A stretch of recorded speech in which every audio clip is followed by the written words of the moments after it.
morning, sir. I am Justin Rin Santiago Dizon, and I'm here to present the Cybercrime Prevention Act of 2012 RA 10175, Punishable Acts and Punishments.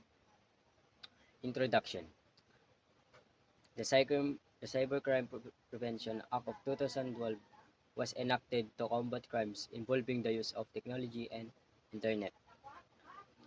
It honors offenses and corresponding penalties and aim at ensuring cybersecurity and data protection in the Philippines. Offenses agents. Computer systems. 1. Illegal access, unauthorized access to a computer or system. Second, data interference. Deliberately alerting, destroying, or suppressing data. System interference. Disrupting or interfering with the normal function of a computer network. Punishments. Imprisonment from 6 to 12 years and or a fine of up to 500 pesos. Con- Content related to offenses. Cybersex, engaging in online sexual activity for profit. Punishment, imprisonment from 6 to 12 years and or a fine of up to 1 million pesos. Child pornography, producing, distributing, or accessing child pornography online. Punishment, reclusion perpetua up to 40 years and fines of 2 million pesos. Libel, defamatory content published online through social media or blogs. Punishments, imprisonment from 6 months to 6 years and or fines.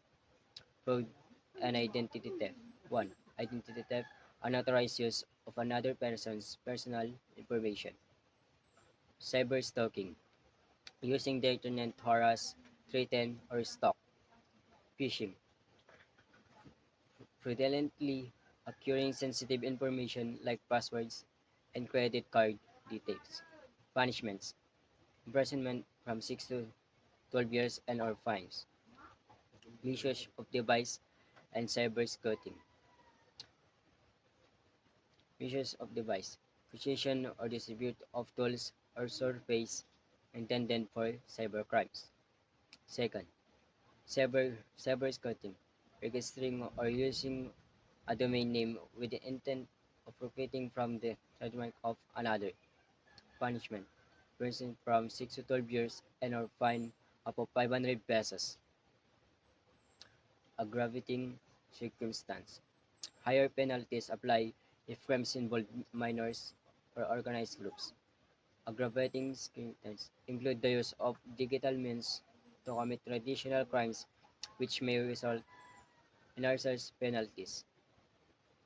Enforcement. The National Bureau of Investigation or NBI and Philippine National Police or PNP. Cybercrime divisions are responsible for implementing and enforcing the law. Conclusion. The Cybercrime Prevention Act of 2004 provides a legal framework to address crimes committed using technology, ensuring safer online space. Awareness of punishable acts and their consequence is critical for responsible internet usage.